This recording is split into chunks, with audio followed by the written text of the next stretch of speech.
Muito bem, esse é o assunto, evidentemente, da semana, com uma possibilidade de haver uma repercussão muito grande ao longo de todo este ano. Essa é a repercussão mundial e também nacional.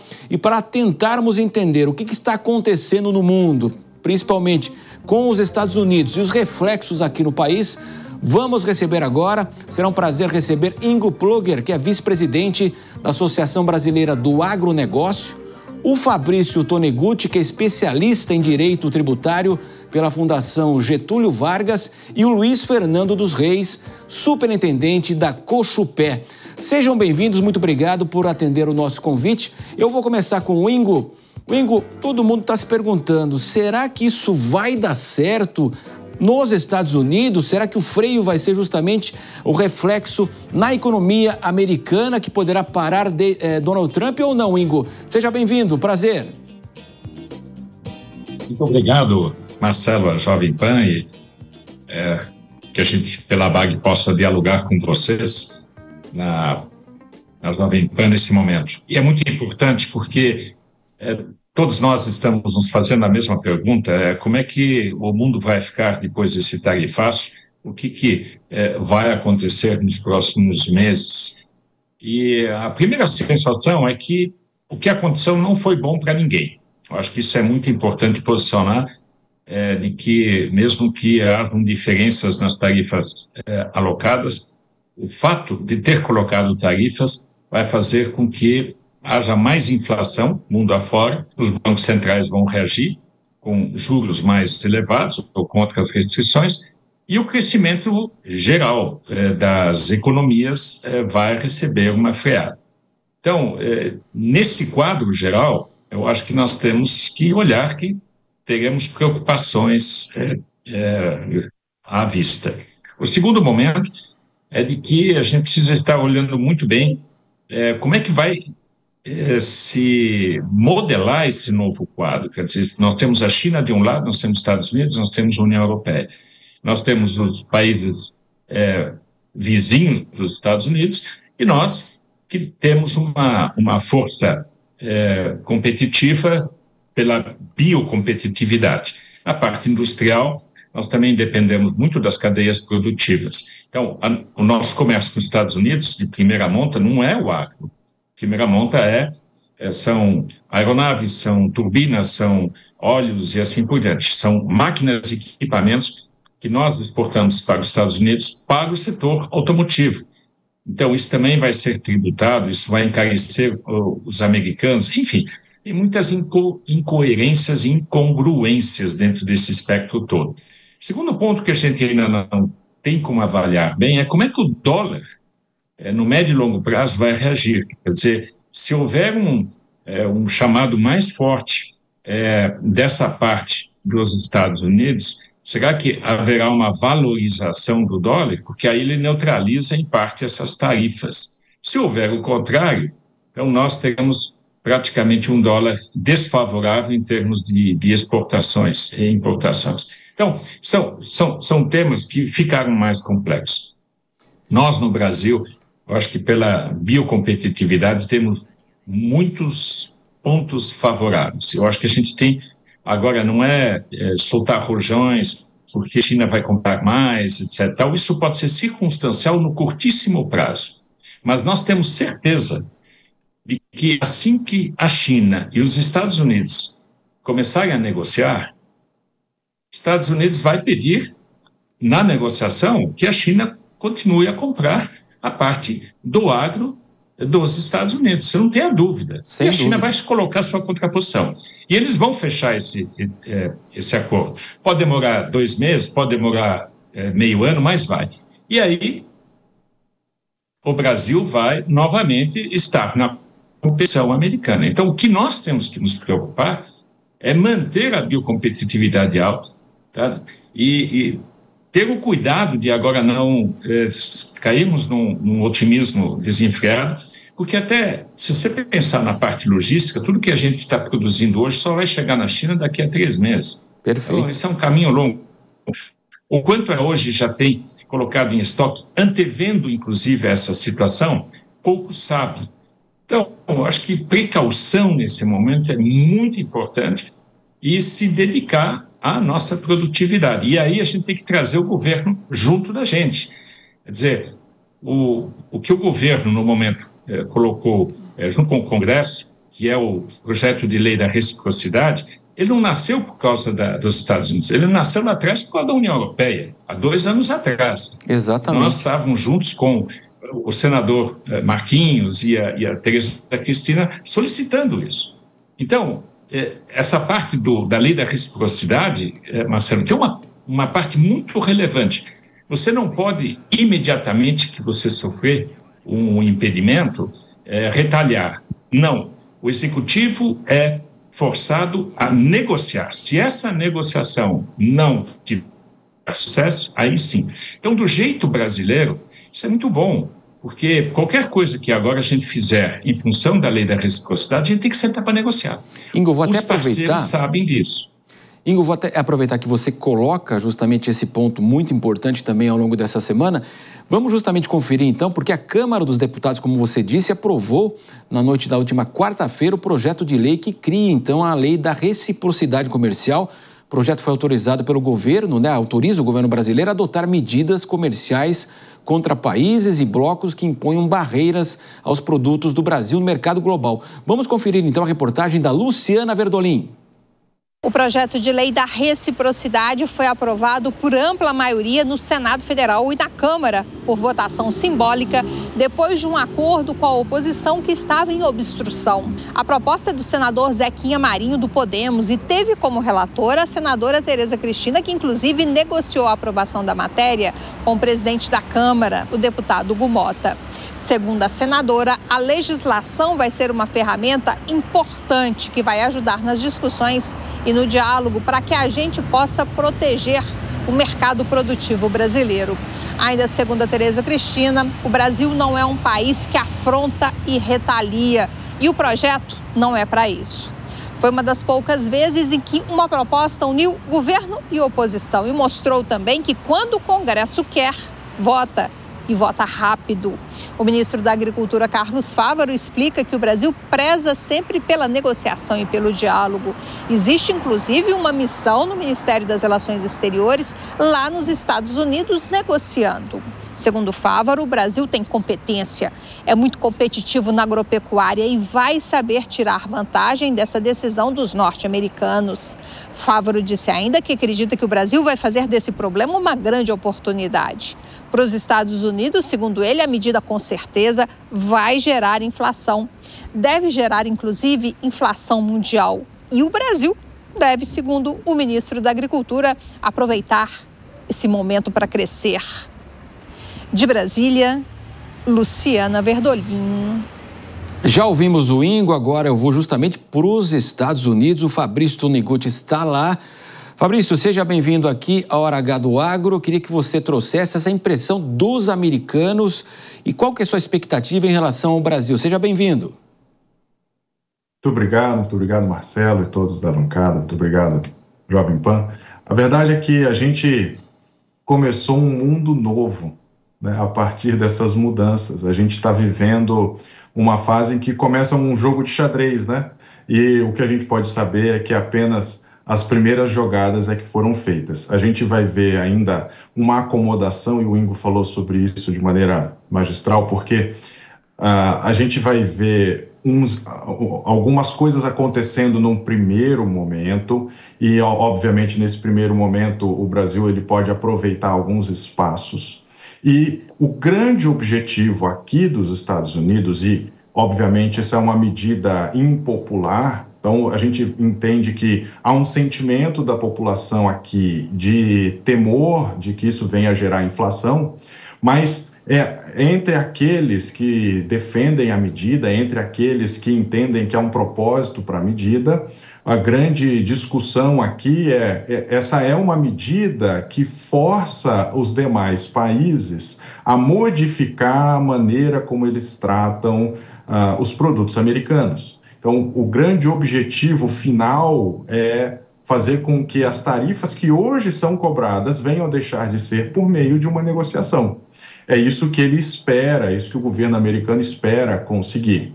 Agora, é uma grande oportunidade para o Brasil. A gente imagina que uma série de cadeias produtivas venham a sofrer alguns problemas, porque países que antes forneciam suas mercadorias vão deixar de fornecer.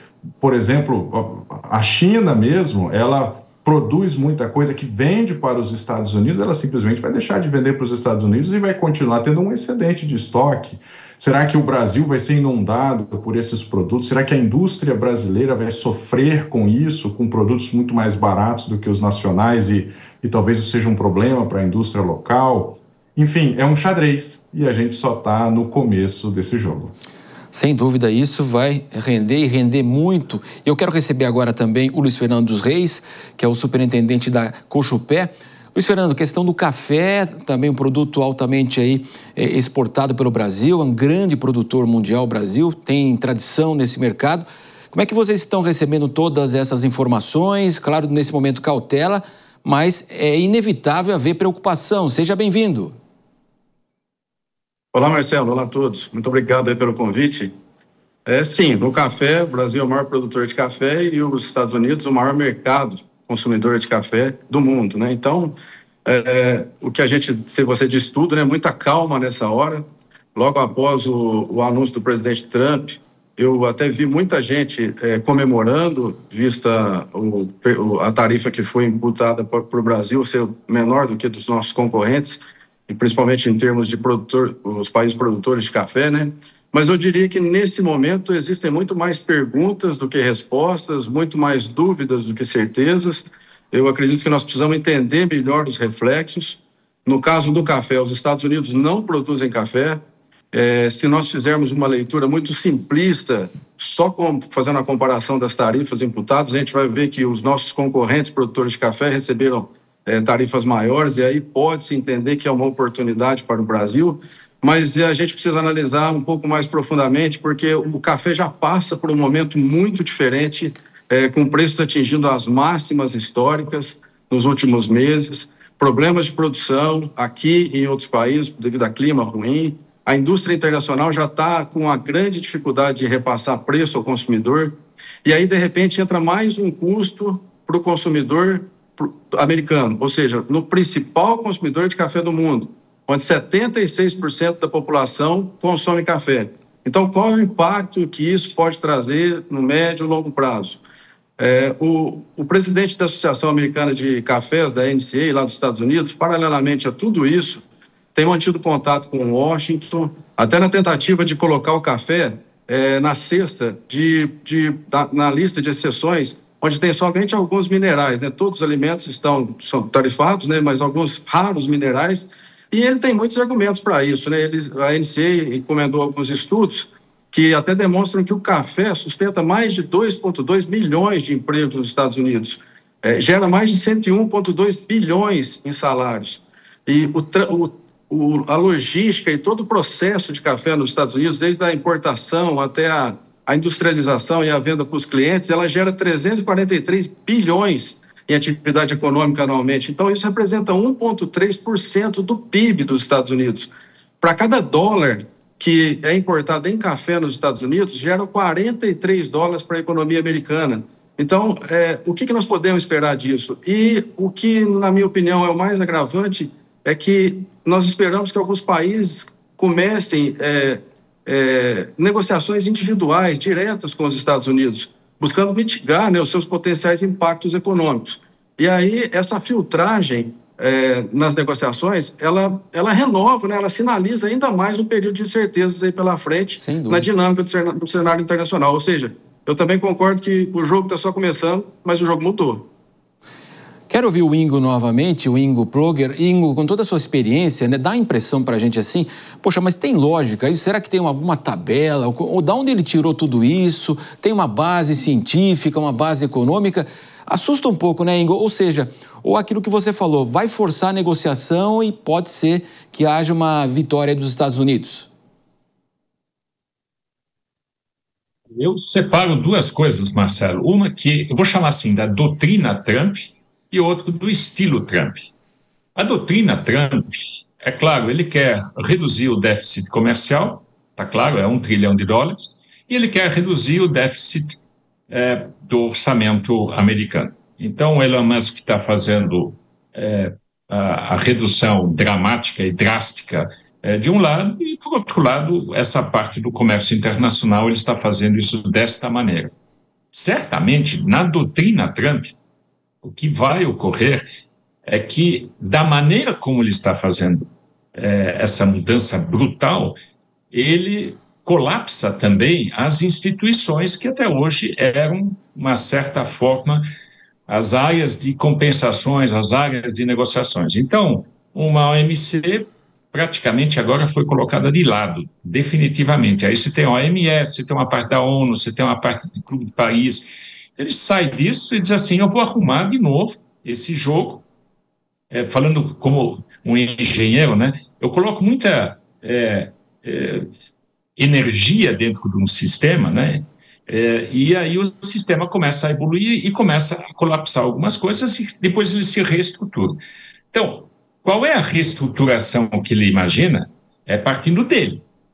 Agora, quem são as outras contrapartes que nem ele? São aqueles que somente vão entrar por autarquias, que é a Rússia, a China, a União Europeia não está nesse jogo, certo? Então, são esses que vão buscar as contrapartidas, onde ele vai dizer, mas eu sou maior, eu mando. Então, esse vai ser o jogo bruto que nós vamos ter institucional lá na frente. Contra a União Europeia, está totalmente o estilo dele. O estilo dele, ele não traz aliados para dentro de casa, ele não forja alianças. E a União Europeia é montada de uma maneira completamente diferenciada e distinta. Então, nós vamos ter um choque dentro desse estilo. E o estilo dele, Marcelo, a gente precisa reconhecer, em termos de comunicação, ele domina a comunicação digital, onde nós hoje estamos presos e olhando as notícias, e a gente sabe que a retenção é de 1 minuto e 20, ele tem a maior audiência mundial de um líder de algum país hoje. Qualquer indicador que você tomar, Donald Trump está despontado lá na frente na atenção mundial. É a nova comunicação, né, Ingo? Se é maluquice...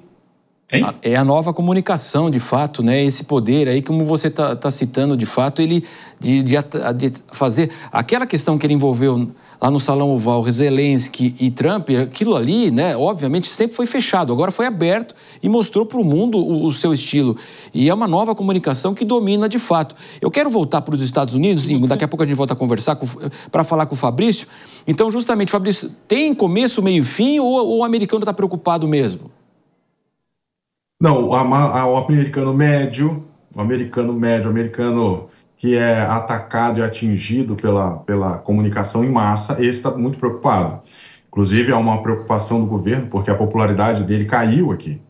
Então, ele precisa, sim, falar para as massas, mas existe um pedaço, principalmente ligado ao governo, que está muito confiante de que há uma expectativa de soluções no longo prazo, no médio e longo prazo. Há uma expectativa de que, sim, ele vai conseguir diminuir o déficit dos Estados Unidos, há uma expectativa de que ele vai conseguir diminuir o déficit comercial também dos Estados Unidos, mas principalmente que, ao final, eles vão ter uma indústria mais forte, esse é o grande argumento, nós vamos ter uma indústria mais forte, vamos ter uma economia ainda mais forte. Então fica parecendo tudo muito contraditório, porque as medidas que ele está tomando nos aparentam que vão gerar uma redução da atividade econômica, uma disrupção das cadeias produtivas e vão gerar uma inflação. Tudo vai ficar mais caro, todo mundo vai pagar mais caro por algumas coisas.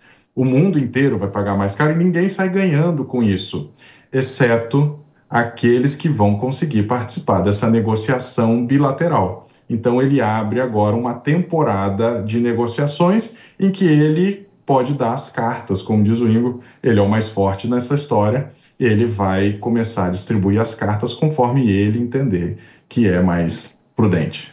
Exato. Luiz Fernando, você deu uma dimensão, né, do mercado do café, seja no Brasil e principalmente nos Estados Unidos.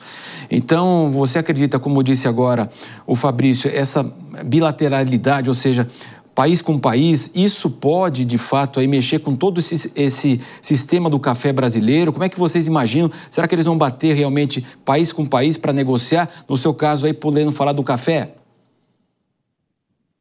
Eu acredito que sim. Se a gente até comparar, vou dar 2 exemplos bem simples aqui. O Brasil é o maior exportador de café para os Estados Unidos e o Vietnã é um grande produtor de café que exporta também para os Estados Unidos. A tarifa imposta para o Brasil é 10%, para o Vietnã 46%. Então, isso inviabilizaria totalmente a exportação de café do Vietnã e nos daria uma vantagem em relação a isso. Naturalmente que isso vai abrir espaço para o governo do Vietnã começar as negociações bilaterais com os Estados Unidos. Por isso que eu disse, essas incertezas vão mudar muito a dinâmica dos negócios e do comércio internacional da agora para frente com os Estados Unidos, porque a inflação, esse valor que vai ser aumentado no café que vai chegar para o consumidor lá, que já não está barato, já está caro, do ponto de vista do consumidor, ele tende a aumentar muito mais. Então, é uma maneira dele puxar as negociações para o lado e tentar reorganizar o fornecimento de produtos para eles, né?